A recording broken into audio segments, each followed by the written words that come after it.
Earlier today, the Pennsylvania Democratic Committee's executive board voted to endorse Harris before she got the unanimous endorsement from delegates, scoring 185 delegates in total. Listen, for a lot of delegates, they've been pretty upfront about this. It's been a bumpy 2024 election cycle so far. They are hoping that Harris can unify the party both here in Pennsylvania and nationally.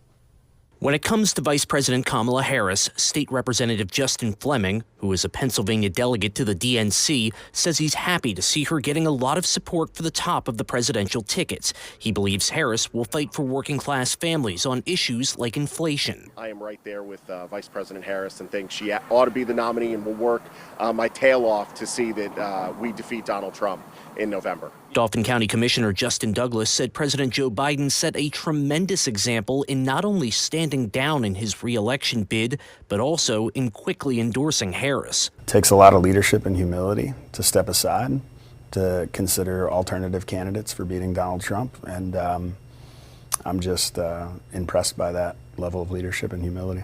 I asked State Representative Izzy Smith-Waddell about who should be the vice presidential nominee and the speculation that it could end up being Governor Shapiro. I think it's probably best if they come from a swing state such as Michigan or Pennsylvania that we very much need to carry, someone who can raise funds and excite voters.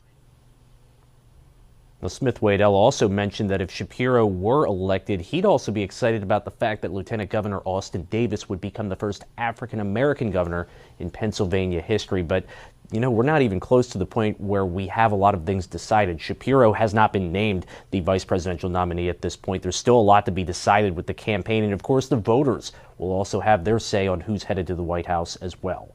In our Harrisburg newsroom, Tom Lehman, WGAL News 8.